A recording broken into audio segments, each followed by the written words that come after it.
रणदिवे साहेब, यावं का आम्ही? बसा. थँक्यू.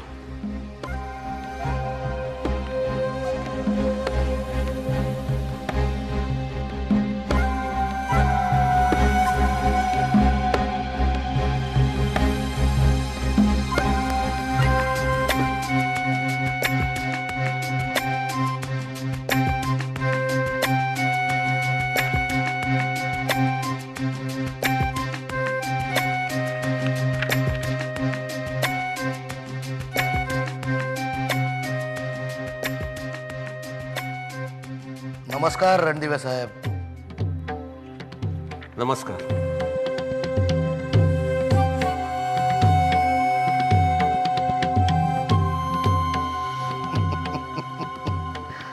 मला इथे बघून तुम्हाला आश्चर्य वाटलं असेल ना? नाही.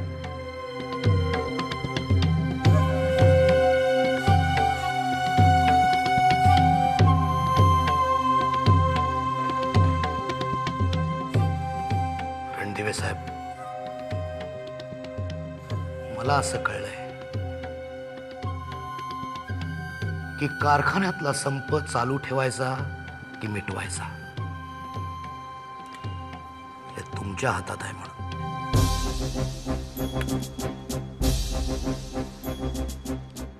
काय ही एवढी सगळी उठाठेव करण्याच्या ऐवजी तुम्ही कामगारांच्या मागण्या जर मान्य केल्या तर मला असं वाटतं की हा संप मिटेल. रणदिवे साहेब,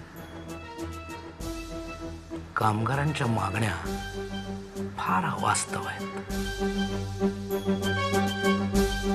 आणि त्या मी मान्य करणं शक्य नाही हे तुम्हाला चांगलंच माहिती आहे. मला माहिती असण्याचं कारण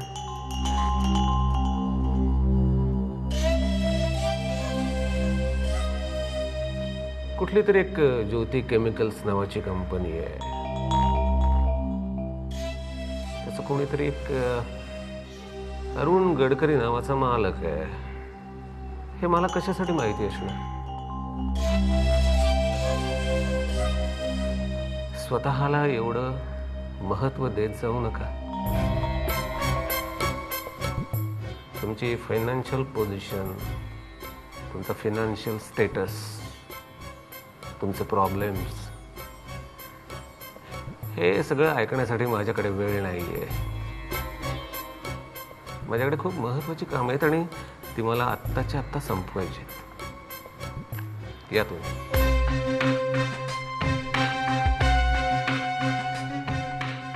रणदिवे साहेब, जर संप मिटला नाही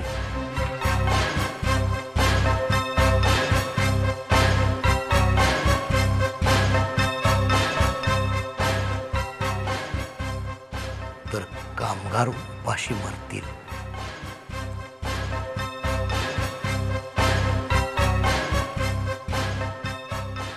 कामगारांचा खोटा कळवळा दाखवू नका. त्यांची काळजी घ्यायला आमची युनियन आहे. ओके.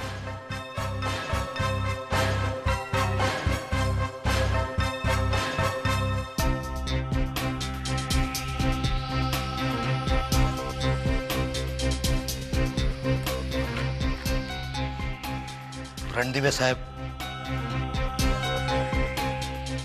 मैत्रीचा हात पुढे करतोय मी. आपल्या दोघांसाठी तो फायदेशीर आहे.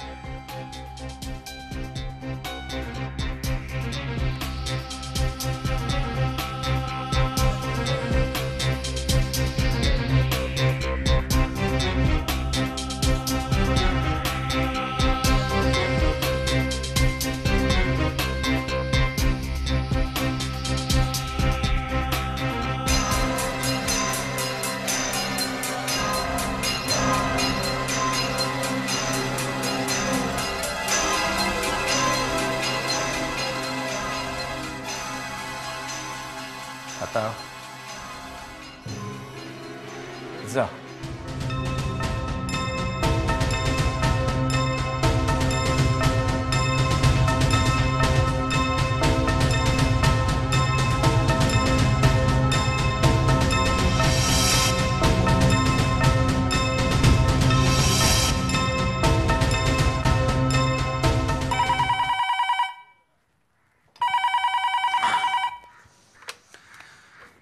हॅलो. हॅलो राजू, विजय बोलतोय. बोला. थँक्स यार. का? तुझ्यामुळे गेले काही दिवस माझे फार चांगले गेले.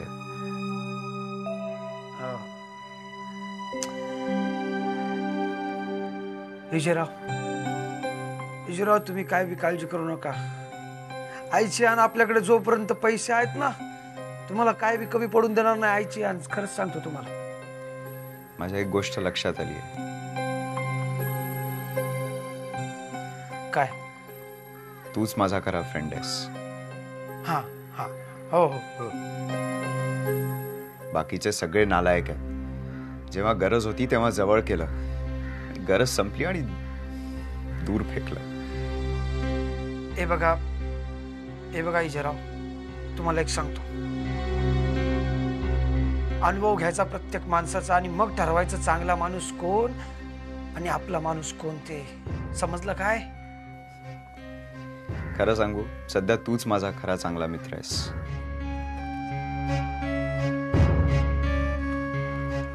हा हो हो हो. बरं, एक काम कर, आज संध्याकाळी ये. तुला बऱ्याच गोष्टी सांगायच्या आहेत.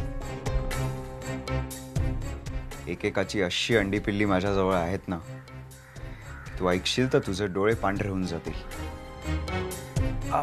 भेटतो की भेटतो. तुम्हाला नाही भेटणार होय? मित्र आहे तुम्ही आपले. भेटतो. कुठं? तिथंच भेटायचं ना? नक्की आहे. हा हो, भेटतो. हा होय होय.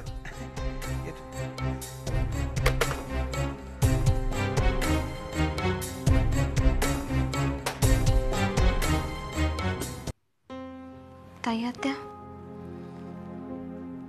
पप्पांना झोप लागली आहे का गुंगीत आहेत? नाही ग, शुद्धीवर आलाय तो.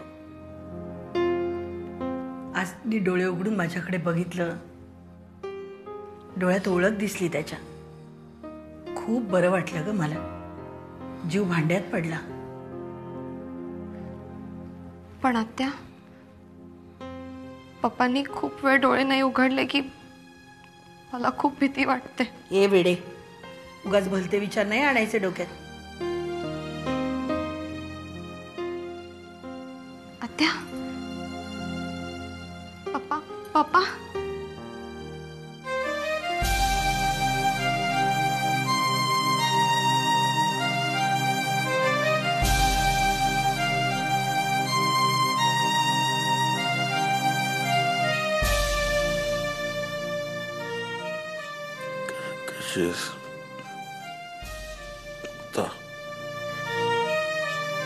मी बरी आहे पप्पा,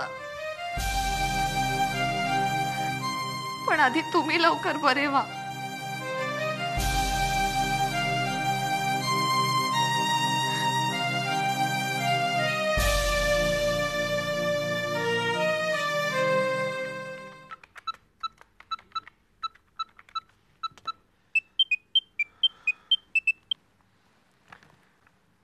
किती पैसे हवेत आणि कुठे आणायचे आहेत?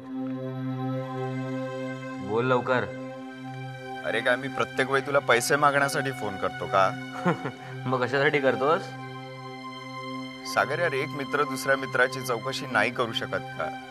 तू सगळं विसरलायस यार. ते जुने दिवस, आपली मैत्री, सगळं विसरलायस.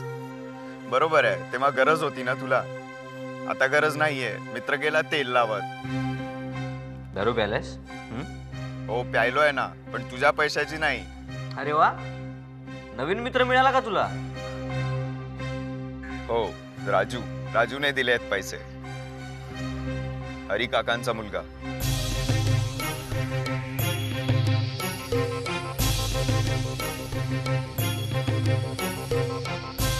ओळखतोस ना? अच्छा, हरिकाकाचा मुलगा तो राजू. सच्चा मित्र आहे आपला, मैत्रीला जागणारा, केव्हाही मदत करणारा. कळतंय तुला?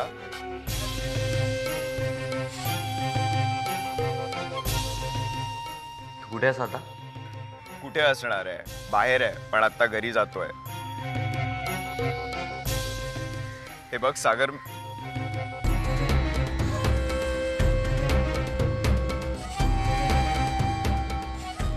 कट. पुन्हा फोन कट केला माझा. सागर, मी तुला नाही धडा शिकवला ना, तर माझंही नाव विजय नाही.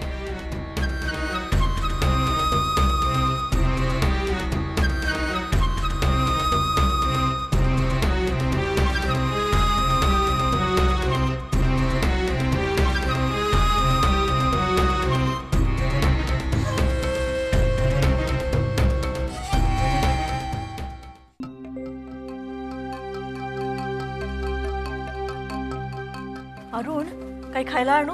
हो, काय घेशील? विष देतेस? अरे काय झालं? काहीही झालेलं नाही. त्या विनायक रणदिवेला भेटायला गेलो होतो ना आज. तू विनायक रणदिवेला भेटायला गेलास? काय करणार, हातून असा धुमसत होतो संतापाने, पण तरीही वरकरणी हसत भेटायला गेलो त्याला. त्या 1.5 दमडीच्या माणसाला भेटायला हा अरुण गडकरी त्याच्या दारात गेला. मग बोलणी झाली? झाली ना, बोलणी झाली. निकी काहीही उपयोग झाला नाही. तू काय सांगितलंस त्याला? आपल्या कारखान्यातला संप त्यांनी मागे घ्यावा म्हणून रिक्वेस्ट केली मी त्याला. फुकट करायला सांगत नव्हतो मी, काय हवं ते द्यायची तयारी होती माझी. त्यांनी माझी ऑफर धुडकावून लावली. वर उर्मटपणे मला काय म्हणाला माहितीये? मला जे हवंय ते सगळं मिळतंय मला, आणि तुम्ही रसातळाला जात असाल तर ती तुमचीच करणी आहे असं समजा. कमाल आहे त्या माणसाची. कमाल त्याची नाही, कमाल आता माझी बघतो. नाही त्या विनायक रणदिवेची घमेंड उतरवली, नावाचा अरुण गडकरी नाही मी. हॅलो, शालिनी वहिनी, मी ताईत्या बोलते. अहो, तुम्हाला एक चांगली बातमी सांगायला फोन केला. गोवर्धन शुद्धीवर आला, माझ्याशी 4 शब्द बोलला देखील. खूप खूप छान बातमी आहे ही. आता तुम्हाला अगदी हायसं वाटलं असेल ना? हो, माझा जीव अगदी भांड्यात पडला बघा. आणि तुम्हाला एक गंमत सांगू? भानावर आल्या आल्या पहिलं काय केलं असेल? पहिली मुक्ताची चौकशी केली. मुक्ता कशी आहे, कुठे आहे? म्हणजे बघा, सगळा जीव असतो ना मुक्तात अडकलेला. खरंय, आमच्या मुक्ताबाई पण खुश झाल्या असतील. तसा धोका अजून संपूर्णपणाने टळलेला नाहीये. डॉक्टर वेगवेगळ्या तपासण्या करून काय ते ठरवतायत. पण आता तसं काळजीचं कारण नाही असं म्हणायला हरकत नाही, नाही? हो, नक्कीच. आणखी एक गोष्ट आवर्जून सांगते तुम्हाला. गोवर्धनच्या या आजारपणात सागर सतत आमच्या बरोबर हॉस्पिटलमध्ये होता. अगदी घरातल्या मुलासारखा वागत होता. इतकं केलंय ना त्याने आमच्यासाठी. मला खूप बरं वाटलं. अहो, असं का म्हणता ताईत्या? जशी आता मुक्ता आमची, तसा सागर तुमचा. तुम्हाला माहितीये, मी सगळ्यांना सांगत असते, आमच्या सागरला खूप छान घर मिळालं.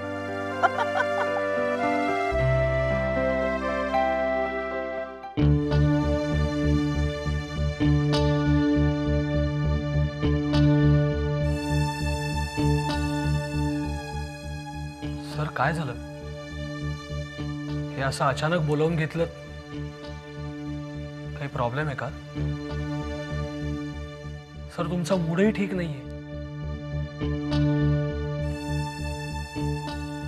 Thanks to your father Vinayakrao Randive.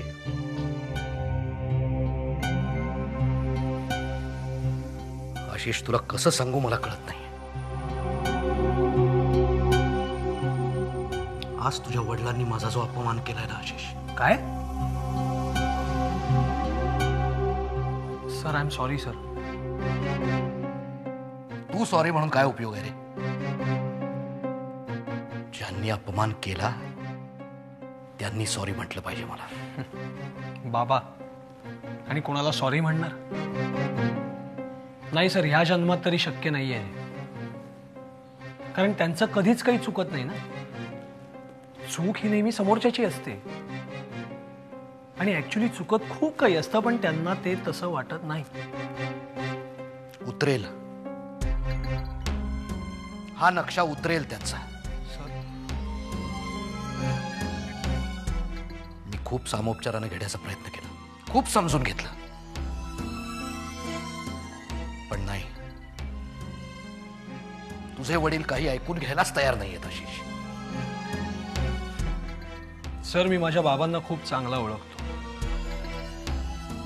ते एक वेळ मरण पत्करतील पण स्वतःचा स्टँड सोडणार नाहीत.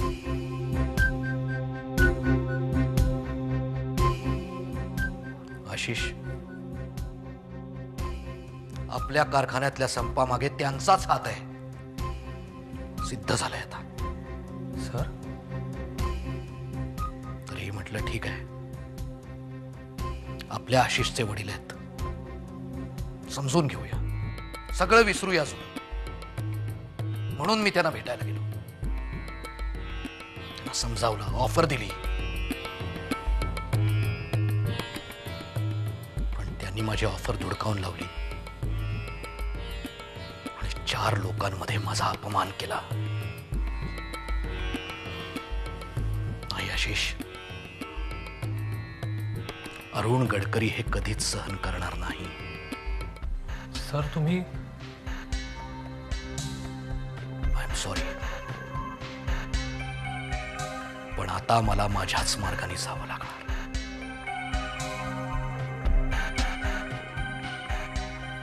Can't help it now.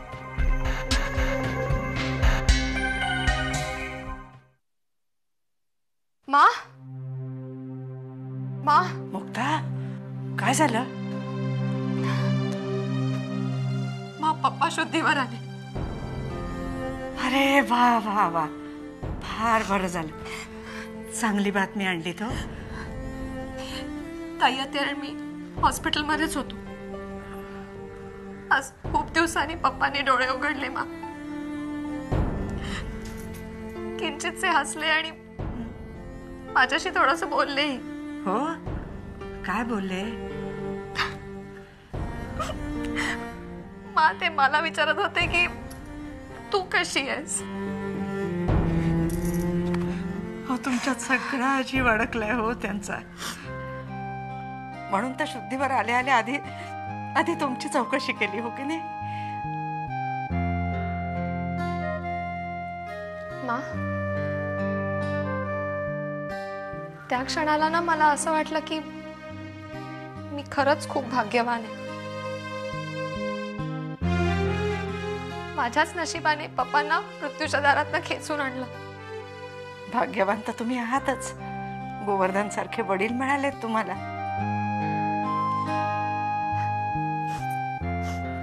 आणि मा, भाग्यवान आहे म्हणून तर सरदेसाईंचं घर मिळालं, सासर म्हणून. आणि सागर सारखा नवरा.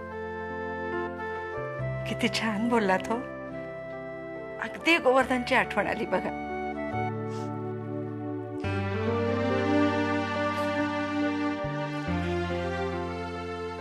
आता एक काम करा, देवाजवळ दिवा लावा बरं, आणि नाथाला किंवा जीवाला पेढे आणायला पाठवा. देवासमोर पेढे ठेवा आणि सगळ्यांना आधी पेढे वाटा. आता उद्या सकाळी हॉस्पिटलमध्ये जाल ना, तेव्हा डॉक्टरांच्याकडे सगळी नीट चौकशी करा आणि सगळं डिटेल आम्हाला येऊन सांगा. हं? आणि सागर आहेत ना बरोबर? मा सागर सतत बरोबर होता. म्हणूनच त्या ताई आत्या आणि मला कसलंही टेन्शन नव्हतं.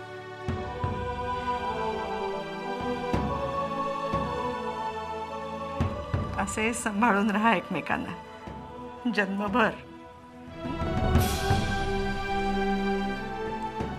दिवा लावता ना देवाजवळ? हो.